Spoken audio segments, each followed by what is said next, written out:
نحمدہ و نصلی علی رسول الکریم اما بعد اعوذ باللہ من الشیطان الرجیم بسم اللہ الرحمن الرحیم اللہ نور السماوات والارض مثل نورہ کمشکاۃ فیہا مصباح المصباح فی زجاجۃ الزجاجۃ كأنها كوكب دري يوقد من شجرة مباركة زيتونة لا شرقية ولا غربية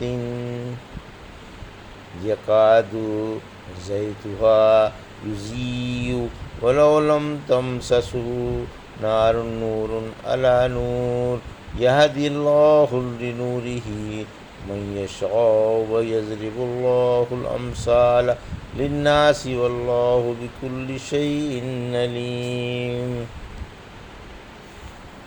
ابھی آپ نے سورہ نور کی آیت 35 کی تلاوت سماعت فرمائی۔ اس آیت کا ترجمہ اور تفسیر اس طرح ہے: اللہ نور السماوات والارض مثل نورہ کمشکاۃ فیہا مصباح المصباح فی زجاجۃ الزجاجۃ کأنہا کوکب دری یوقد من شجرۃ مبارکۃ زیتونۃ لا شرقیۃ ولا غربیۃ یکاد زیتها یضیء ولو لم تمسسه نار نور علی نور یہدی اللہ لنورہ من یشاء ویضرب اللہ الامثال للناس واللہ بکل شیء علیم۔ ترجمہ: اللہ آسمان و زمین کا نور ہے۔ اس کے نور کی مثال ایک طاق کی طرح ہے جس میں ایک چراغ ہو۔ یہ چراغ شیشے والی قندیل میں ہو اور یہ قندیل ایک درخشاں اور روشن تارے کی طرح ہو، اور وہ چراغ ایک برکت والے درخت زیتون کے روغن سے جلایا جا رہا ہو، جو درخت نہ شرقی ہو اور نہ غربی۔ یہ تیل خود بخود ہی جلنے لگے اگرچہ اسے آگ بالکل نہ لگی ہو۔ نور در نور ہے۔ اللہ جسے چاہتا ہے اپنے نور کی رہنمائی فرماتا ہے، اور اللہ لوگوں کے لیے مثالیں بیان فرماتا ہے، اور اللہ ہر چیز کو خوب جاننے والا ہے۔ یہ تھا ترجمہ سورہ نور کی آیت 35 کا تفسیر۔ آیت 35: رہنمائی اور روشنی اللہ ہی عطا فرماتا ہے، یعنی اللہ ہی آسمان و زمین والوں کا رہنما ہے۔ وہی دونوں میں تاروں کا اور سورج و چاند کا انتظام فرماتا ہے۔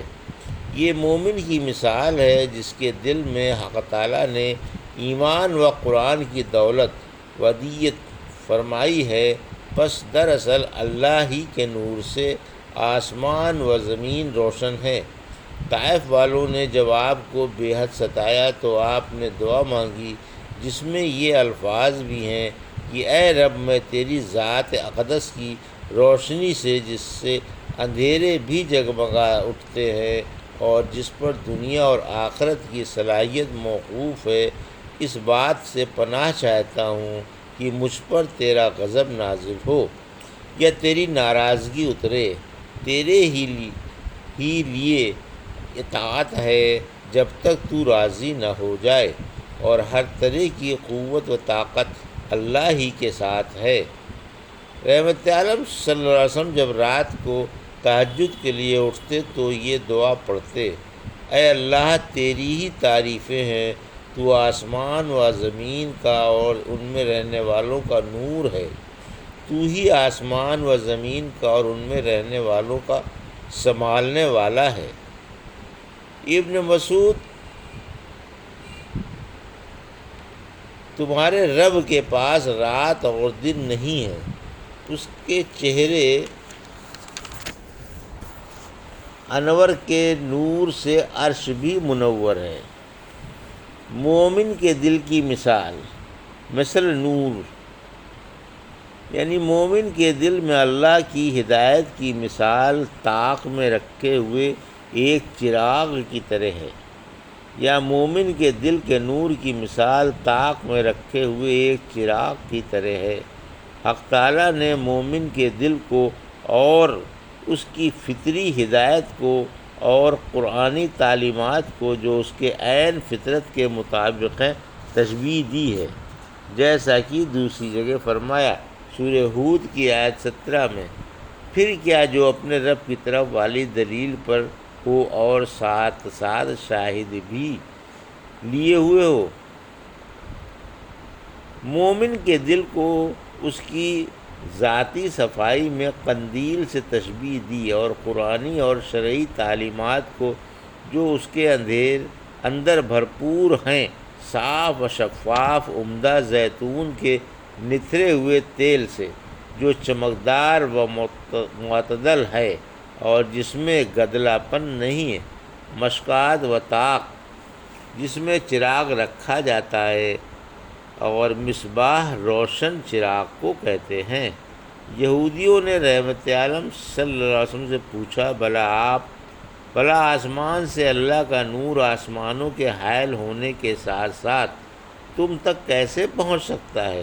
تو اس کی مثال دے کر بتایا کہ جیسے چراغ کی روشنی چمنی کے پار ہو کر تم تک پہنچ جاتی ہے، اسی طرح اللہ کا نور پہنچ جاتا ہے۔ حق تعالیٰ نے اپنی تابعداری کو نور فرمایا اور اس کی مثال نور سے دی۔ پھر فرمایا کہ یہ چراغ یا یہ روشنی ایک صاف و شفاف چمنی میں جگمگا رہی ہے۔ چمنی سے مراد مومن کا دل ہے کہ اس میں ایمان کی روشنی درخشاں ہے، اور یہ چمنی گویا اصلی موتی کا تارا ہے۔ مطلب یہ ہے کہ وہ ایک روشن تارے کی طرح درخشاں ہے جو بہت بڑا اور واضح تارا ہے۔ پھر فرمایا کہ یہ چراغ ایک برکت والے درخت کے روغن زیتون سے جل رہا ہے، اور یہ درخت زیتون نہ تو مشرقی ہے کہ شروع دن ہی سے دھوپ میں بجھتا رہے، اور نہ مغربی ہے کہ سورج ڈوبنے سے پہلے ہی اس سے سایہ ہٹ جائے، بلکہ ایک درمیانی جگہ پر ہے تاکہ شروع دن سے سورج ڈوبنے تک صاف و شفاف روشنی میں رہے۔ اس لیے اس کا روغن صاف و شفاف اور چمکدار نکلتا ہے۔ یہ درخت زیتون میدان میں ہے جس پر نہ کسی درخت کا سایہ ہے اور نہ پہاڑ کا، نہ یہ کسی غار میں یا کسی گہری جگہ چھپا ہوا ہے، اور اس کا روغن بے حد عمدہ اور نفیس ہے۔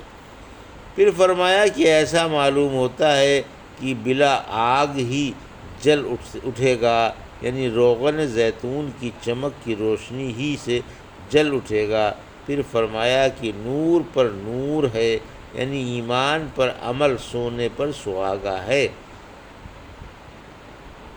دوہرا نور ہے، آگ کا نور الگ اور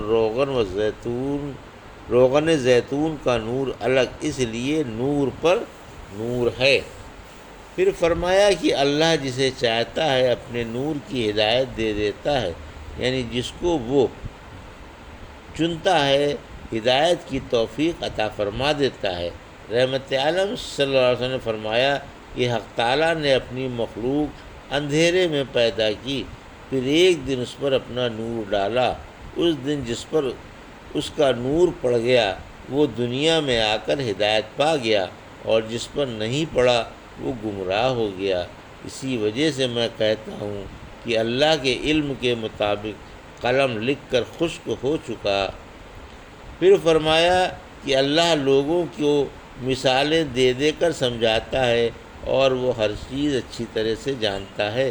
چونکہ اللہ نے شروع آیت میں مومن کے دل میں نور ہدایت کی مثال بیان فرمائی تھی، اس لیے آیت کو اسی پر ختم کر دیا کہ اللہ لوگوں کو مثالیں دے دے کر سمجھاتا ہے، اور وہ خوب جانتا ہے کہ کون استحقاق ہدایت رکھتا ہے اور کون نہیں۔ دلوں کے اقسام، رحمت عالم صلی اللہ علیہ وسلم نے فرمایا دل 4 قسم کے ہوتے ہیں۔ بے حد مجرد دل جو چراغ کی طرح جگمگاتا ہے، غلاف والا دل جو غلاف میں بند ہوتا ہے، تیسرا اوندھا دل اور پھرا ہوا دل۔ پہلا دل تو مومن کا ہے، اس کے چراغ میں اس کا نور ہے، دوسرا دل کافر کا ہے، تیسرا دل منافق کا ہے، یہ جان بوجھ کر حق کا منکر ہوتا ہے، اور چوتھا دل وہ دل ہے جس میں ایمان و نفاق ملا جلا ہوتا ہے۔ اس میں ایمان کی مثال ترکاری کی سی ہے جس کو پاکیزہ پانی بڑھا رہا ہے، اور نفاق کی اس پودے کی سی ہے جس میں خون اور پیپ بڑھتی ہی چلی جا رہی ہے، پھر جو مادہ غالب آ جاتا ہے وہی دل پر چھا جاتا ہے۔ یہ تھا سورہ نور کی آیت 35 کا ترجمہ اور تفسیر جو ابھی آپ نے سماعت فرمائی۔ بارک اللہ لی و لکم فی القرآن ونفعنا ایاکم بآیات الذکر الحکیم۔